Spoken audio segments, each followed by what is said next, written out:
ترمذی شریف میں حدیث ہے، واضح کر دیا، ایک شخص کا جنازہ آیا نا تو میرے آقا علیہ السلام سے کہا کہ حضور جنازہ پڑھا دیں، تو فرمایا اس کا جنازہ میں نہیں پڑھاؤں گا چونکہ یہ حضرت عثمان سے بغض رکھتا ہے، تو جو حضرت عثمان سے بغض رکھے اس کا جب جنازہ نہیں ہے تو جو باقی صحابہ اور اہل بیت سے رکھے کیا جائز ہو جائے گا؟ نہیں ہوگا بھائی جان۔ ہم کسی بھی بے ادب اور گستاخ کا بالکل جنازہ نہیں پڑھتے، نہ ہمیں کوئی ضرورت ہے، چونکہ جنازہ ریکویسٹ ہوتی ہے اللہ کی بارگاہ میں کہ ہم اس کی مغفرت کے لیے آئے ہیں، تو وہ خود اتنا بڑا بے ادب ہے کہ اس کے لیے ریکویسٹ کرنے سے بندہ خود بوال میں آ جاتا ہے۔ تو ایسے لوگوں کو چاہیے بجائے اس کے کہ دیکھو جی یہ جنازے سے روک رہے ہیں تو فلاں ہے، او بھائی اپنا ایمان ٹھیک کرو، ادب کے راستے پر آ جاؤ، محبت کے راستے پر آ جاؤ۔ اصل ایمان بات یہ ہے، اللہ کریم بس عمل کی توفیق عطا فرمائے۔ آپ نے سوال بڑا بنیادی کیا ہے اور میں چاہوں گا کہ آپ کے اس کیمرے کی وساطت سے سارے لوگ ذرا غور سے سنیں کہ اصل مسئلہ کیا ہوتا ہے۔ جب میرے نبی نے جنازہ نہیں پڑھا تو یہ سنت پر ہمیں بھی عمل کرنا چاہیے نا، ہمیں بھی نہیں پڑھنا چاہیے، ہمیں بھی نہیں، گستاخ اور بے ادب اور بد مذہب کا جنازہ ہم نہیں پڑھ سکتے۔ آپ اہل سنت کے ایک مفتی نے کہا ہے کہ شیعہ کا جنازہ نہ پڑھیں کیونکہ وہ حضرت عثمان رضی اللہ تعالیٰ عنہ سے بغض رکھتے ہیں، اور دلیل میں انہوں نے یہ ایک روایت بیان کی ہے کہ آپ صلی اللہ علیہ وآلہ وسلم نے ایک صحابی کا جنازہ نہیں پڑھایا تھا جو حضرت عثمان رضی اللہ تعالیٰ عنہ سے بغض رکھتا تھا۔ کیا یہ واقعہ ثابت ہے؟ واقعہ تو ثابت نہیں ہے، لیکن پہلی بات یہ یاد رکھیں، اس میں جو اصول کی بات سمجھیں کہ نبی صلی اللہ علیہ وآلہ وسلم کی جو محبت ہے نا، اسلام اس کے گرد سینٹرڈ ہے، اللہ، رسول، قرآن اور آخرت۔ اس کے بعد اگر کسی معاملے میں کسی کے ساتھ کوئی اختلاف رائے کسی کا ہوتا ہے یا کسی کے دل میں کوئی کسی کے بارے میں محل آ جاتا ہے، اس کا قطعاً یہ مقصد نہیں نعوذ باللہ من ذالک کہ وہ اسلام سے خارج ہو گیا، ورنہ سب کے اندر کسی نہ کسی درجے کا ہوتا ہے، کون نکال سکتا ہے؟ میں آپ کو جہلم کی مثال دیتا ہوں۔ فیض عالم صدیقی ہمارے یہاں سے واکنگ ڈسٹنس پہ اہل حدیث مسجد کا خطیب تھا جس نے ناسبیت پھیلائی تھی، اب تو خیر ختم ہو چکی، جہلم سے اس سے بڑی آواز اٹھ گئی اللہ کے فضل سے، مرتے دم تک وہ اہل حدیث مسجد کا امام اور خطیب رہا، قتل ہو گیا، حضرت علی کے بارے میں بکواسات کرتا تھا جمعے کے خطبوں میں، ریٹن کتابوں میں، حضرت علی کی نام نہاد خلافت، ٹھیک ہے، اس قسم کے الفاظ وہ یوز کرتا تھا۔ تو کیا کہیں اہل حدیث نے اس کا جنازہ پڑھنے سے انکار کیا یا اس کا جنازہ کسی اہل حدیث نے نہیں پڑھا؟ آج تک اون کر رہے ہیں وہ لال رومال والی پارٹی، سارے بھائی اس کے آج تک اس کے مضامین چھاپتے ہیں اپنے اس کے اندر۔ پہلی دفعہ شیخ زبیر علی زئی صاحب رحمہ اللہ آئے ہیں جنہوں نے اعلان برات کیا ہے، اسی کی وجہ سے اب مجبوراً باقیوں کرنا پڑ رہا ہے، ورنہ اس سے پہلے کسی نے ہاتھ نہیں ڈالا اس کے اوپر، جس کو ہاتھ ڈالنا کہتے ہیں۔ تو یہ جو انہوں نے اس قسم کے معاملات بنائے ہوئے ہیں نا کہ فلاں کا جنازہ نہ پڑھیں، فلاں کا جنازہ، یہ تو سارے اس کو بھی چھوڑ دیں۔ آپ بریلوی علماء سے پوچھیں کیا دیوبندیوں کا جنازہ کو بریلوی پڑھ سکتا ہے؟ تو کیا دیوبندی جو ہے بغض عثمان رکھتے ہیں، بغض علی رکھتے ہیں، بغض ابوبکر رکھتے ہیں؟ نہیں، وہ ان کے فرقے سے اختلاف کرتے ہیں۔ یہ تو معاملے بڑی دور جا چکا ہے کہ سنی آپس میں ایک دوسرے کا جنازہ پڑھنے کے لیے تیار نہیں ہے۔ ہمارے جیل میں ہوا ہے کہ اہل حدیث عالم فوت ہوئے، ہم اس وقت چھوٹے چھوٹے تھے، تو کچھ بریلویوں نے جا کے جنازہ پڑھ دیا تو بڑے مفتی نے فتویٰ دے دیا کہ تجدید نکاح کریں، نکاح ٹوٹ گیا ان کا، حالانکہ وہ ماڈریٹ اہل حدیث علماء میں سے تھے، فتنہ پرور نہیں تھے، اپنا مسلک ضرور بیان کرتے تھے لیکن اس لیول پہ نہیں تھے، وہ بھی نہیں ان کو ہضم ہوئے، اور یہی وہاں پہ بھی ہوتا ہے۔ تو یہ باتیں ہیں۔ اب آ رہے ہیں اس سوال کی طرف۔ سیدنا عثمان غنی رضی اللہ تعالیٰ عنہ علیہ السلام کے اوپر میرا ایک کلپ بھی ہے، بغض عثمان ورسز بغض علی، اور ایک اور کلپ بھی ہے سیدنا عثمان رضی اللہ تعالیٰ عنہ سے متعلق 3 جھوٹ، جس میں نے حضرت عثمان کا دفاع بھی کیا۔ یہ روایت ترمذی کے اندر موجود ہے،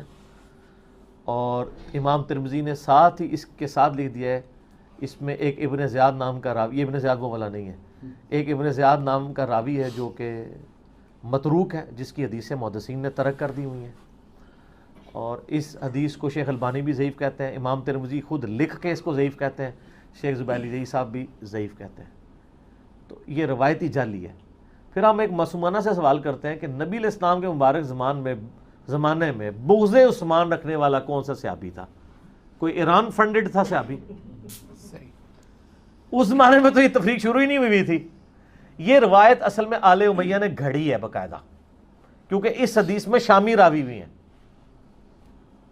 یہ روایت گھڑی ہے مسلم شریف کی اس حدیث کے مقابلے پہ کہ علی سے محبت نہیں رکھے گا مگر مومن، علی سے بغض نہیں رکھے گا مگر منافق۔ اس حدیث کو ڈیلیوٹ کرنے کے لیے ایک روایت گھڑی گئی۔ ہمارے نزدیک تو حضرت عثمان غنی رضی اللہ تعالیٰ عنہ بھی قابل احترام ہے اسی طریقے سے، ایون شیعہ میں بھی جو یعنی صحیح شیعان علی ہیں ایران میں، جس طرح شیعہ امام علی علیہ السلام کے آخری 10 سال کے اوپر انہوں نے فلم بنائی ہے نا، تو حضرت عثمان کو کتنی رسپیکٹیبل پرسنالٹی انہوں نے پیش کیا ہے۔ باقی جو انہوں نے اختلاف رائے بتایا کہ حضرت علی آ کے ان کو سمجھاتے تھے کہ آپ یہ غلط کر رہے ہیں، آپ یوں نہ کریں، تو یہ تمہارے اہل سنت کی حدیث کی کتابوں میں موجود ہے، صحیح بخاری میں موجود ہے، اور خود روایت کر رہا ہے مروان بن حکم، ٹھیک ہے، کہ حضرت علی حضرت عثمان کو کہاں کہاں سمجھایا کرتے تھے، صحیح بخاری میں موجود ہے، بخاری مسلم دونوں میں۔ امام زین العابدین کو بتا رہا ہے مروان خود حضرت حسین کے بیٹے کو، میں نے اس پمفلٹ میں ڈالا ہوا ہے، وہ کہتا ہے کہ مروان بن حکم کہتا ہے کہ امام زین العابدین کہتے ہیں کہ مجھ سے مروان بن حکم نے کہا میں اس مجلس میں موجود تھا جہاں پہ حضرت علی اور عثمان کا جھگڑا ہوا حج تمتع کے مسئلے پہ۔ حضرت علی ان کو کہہ رہے تھے آپ حج تمتع پہ پابندی نہ لگائیں، حضرت عثمان کہہ رہے تھے میں حج تمتع پہ پابندی لگاؤں گا، ظاہر وہ غلط کر رہے تھے، حج تمتع تو سنت ہے، اور پھر دیکھ لیں امت نے پھر نہیں مانی نا ان کی بات، آج پوری امت حج تمتع کرتی ہے۔ تو حضرت علی نے جب دیکھا کہ حضرت عثمان اپنی بات پہ ڈٹے ہوئے ہیں، تو پھر انہوں نے کہا میں حج اور عمرے کی اکٹھی نیت کرتا ہوں، میں کسی شخص کے کہنے پہ نبی کی سنت کو نہیں چھوڑ سکتا۔ حضرت علی تو پھر حضرت علی تھے نا۔ یہ حدیث بخاری مسلم دونوں میں ہے، لیکن یہ حدیث اہل حدیث نہیں بیان کرتے ہیں۔ اہل حدیث ترمذی والی روایت بیان کرتے ہیں کہ عبداللہ بن عمر سے کسی نے پوچھا کہ حج تمتع کے بارے میں، تو کہا کہ آپ کا باپ تو منع کرتا ہے، انہوں نے کہا میرے باپ پہ تو شریعت نازل نہیں ہوئی، اگر کسی مسئلے میں میرا باپ کوئی بات کرے، نبی علیہ السلام نے دوسری بات کی ہو تو میرے باپ کی بات مانی جائے گی کہ نبی علیہ السلام کی؟ تو اس نے کہا نبی علیہ السلام کی، انہوں نے کہا کہ نبی علیہ السلام حج تمتع کرتے تھے، حکم دیا تھا، یعنی حج اور عمرے کو جمع کرنے کا، چاہے تمتع کی شکل میں ہو چاہے قران کی شکل میں، ایک سفر میں دونوں چیزیں۔ یہ ترمذی کی روایت تو بیان ہوتی ہے لیکن بخاری مسلم میں نہیں ہوتی، کیونکہ انہوں نے شہادت عثمان کے جعلی اسباب پبلک کو بتائے ہوئے ہیں، تو ان کو خطرہ تھا کہیں یہ اور اسباب نہ کھل جائیں، کیونکہ اس سے تو پھر وہ مسئلہ کھل جاتا ہے نا، تو یہ انہوں نے ڈائلیوٹ کر دیا۔ اچھا پھر اس سے ایک سٹیپ آگے جائیں، صحیح بخاری میں موجود ہے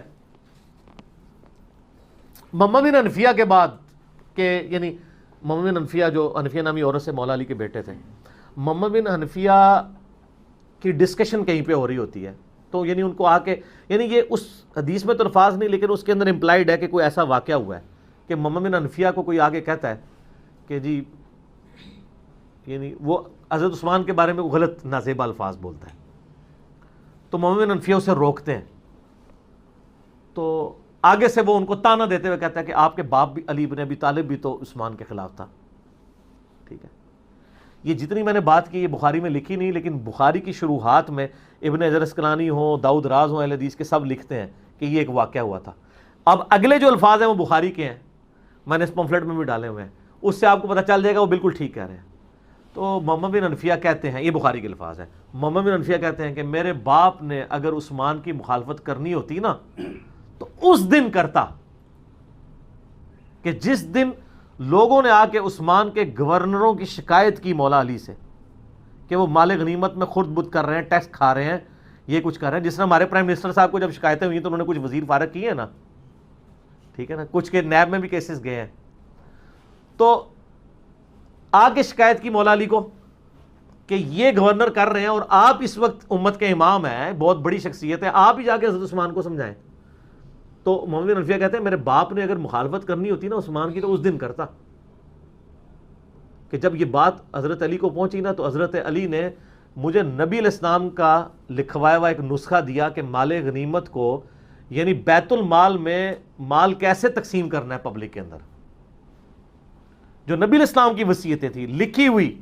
مجھے دیں، اور کہا کہ حضرت عثمان کو کہو کہ اس کے مطابق اپنے گورنروں کو حکم دیں۔ تو کہتے ہیں میں وہ خود لے کے نسخہ حضرت عثمان کے پاس پہنچا تو حضرت عثمان نے کہا یہ واپس لے جاؤ، مجھے اس کی کوئی حاجت نہیں، سے فلاں یعنی واپس لے جاؤ۔ تو حضرت محمد بن حنفیہ کہتے ہیں کہ یعنی یہ اتنی سخت بات تھی کہ حضرت علی نے اس کو بھی برداشت کر لیا، یار نبی کی بھیجی ہوئی کتاب کو واپس کر دے اور کہ مجھے کوئی ضرورت نہیں ہے۔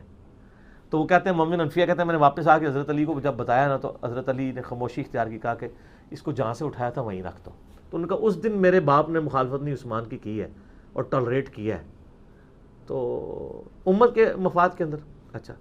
اس کی شرح میں پتہ لوگ کیا لکھتے ہیں، وہ کہتے ہیں جی حضرت عثمان نے ان کو کہا کہ نہیں یہ واپس لے جاؤ، میرے پاس کی فوٹو کاپی موجود ہے، بریکٹ پہ خود سے ہی فوٹو کاپی اگر موجود ہوتی تو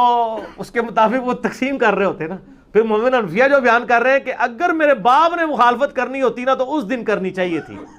مراد یہ کہ مومن انفیہ وہی سمجھ رہے ہیں جو ہم سمجھ رہے ہیں, فوٹو کاپی نہیں ہے, انہوں نے وہ تحریر واپس کی ہے, اور مومن انفیہ اسے گستاخی سمجھ رہے ہیں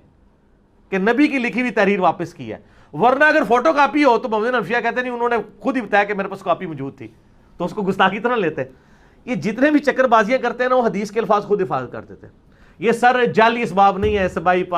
پارٹی نہیں ہو پائی, ریال پارٹی ہو, اسبائی پارٹی نہیں ہے, یہ بخاری مسلم نے بتا دیا اصلی اسباب کیا ہیں.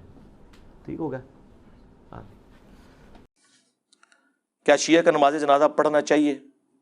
اس کے جواب میں وہی بات کروں گا جو ہمارے شہزاد بھائی بڑی پیاری بات کرتے ہیں. میرا تو دل ہے یہ ہر لیکچر اے لطیفہ اوریجنل لطیفہ جو سنانا چاہیے. شہزاد بھائی اپنے کسی جاننے والے کا ذکر کر رہے تھے, وہ غالباً کراچی گئے اور وہ شیعہ تھے بھائی, انہوں نے کبھی سنیوں کی مسجد میں نماز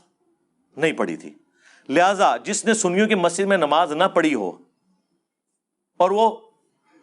کو 65 ماڈل شیعہ ہو پرانے زمانے کا جو سوشل میڈیا بھی نہ یوز کرتا ہو, اس کو یہ پتہ ہی نہیں ہوگا کہ سنی ہاتھ باندھ کے نماز پڑھتے ہیں, یا ایٹ لیسٹ پتا ہوگا تو دیکھا نہیں ہوگا. اس نے ہمیشہ ہاتھ کھول کے نماز پڑھتے ہوئے دیکھا, تو وہ دیوبند کی مسجد میں چلا گیا نماز پڑھنے کے لیے. نماز جب پڑھ کے فارغ ہوا تو کافی سارے دیوبندی لوگوں نے, اور وہ مسجد بھی تھی ایک کلعدم تنظیم کی, وہ آ کے بڑی بڑی داڑھیوں والے زلفوں والے آ کے بیٹھ گئے اس کو گھیر کے. سلام پھیر کے جب وہ فارغ ہوا, وہ سلام ایسے سامنے سے پھیرتے ہیں, یہ بھی ٹھیک ہے, اس کا بھی جواز موجود ہے. تو انہوں نے کہا کہ تو نماز کس طرح پڑھ رہے ہیں بھائی, تو نماز کس طرح پڑھ رہا تھا؟ اس نے کہا میں بھی آپ سے یہی پوچھنے والا تھا کہ آپ کس طرح نماز پڑھ رہے ہو. ہاں صدقے, ہاں. اس نے کہا اچھا ہوا آپ نے پوچھ لی ہے, مجھے بھی یہ کنفیوژن ہوئی تھی کہ آپ کس طریقے سے نماز پڑھ رہے ہیں. تو یہی بات ہے, کیا شیعہ کا جنازہ پڑھنا جائز ہے؟ دوسری پرچی آئے گی کہ کیا دیوبندی کا نماز جنازہ پڑھنا جائز ہے, کیا بریلوی کا نماز جنازہ پڑھنا جائز ہے. بھائی نماز جنازہ ہر مسلمان کلمہ گو اہل قبلہ کا جائز ہے, ٹھیک ہے, آپ نماز جنازہ پڑھیں. ورنہ پھر میں تلخ بات کروں گا کہ شیعہ تو علی ولی اللہ کہتے ہیں نا, جس سے ہمیں کوئی اختلاف نہیں ہے سوائے اس کے کہ کلمے کے ساتھ ایڈ نہ کریں. ویسے آپ کہیں ابو بکر ولی اللہ, عمر ولی اللہ, عثمان ولی اللہ, علی ولی اللہ, علی نبی اللہ تو نہیں کہہ رہے نا, وہ تو کہتے ہی محمد اور آل محمد ہیں. انہوں نے کبھی آل علی بھی نہیں کہا, آل محمد کہتے ہیں صلی اللہ علیہ وآلہ وسلم. وہ تو رسول اللہ کی نسبت سے بات کرتے ہیں, لیکن آپ کے بزرگ وہ ہیں جنہوں نے اشرفی تھانوی رسول اللہ اور چشتی رسول اللہ کو انڈورس کیا ہوا ہے, آج تک دفاع کر رہے ہیں. تو آپ مجھے بتائیں, ایک ڈائریکٹ رسول کہہ رہا ہے اور ایک رسول کا خادم مانتے ہوئے اسے ولی اللہ کہہ رہا ہے, تو زمین و آسمان کا فرق ہے. پوچھنا تو آپ کو یہ چاہیے کہ جو چشتی رسول اللہ چھاپ رہے ہیں, اشرفی تھانوی رسول اللہ کو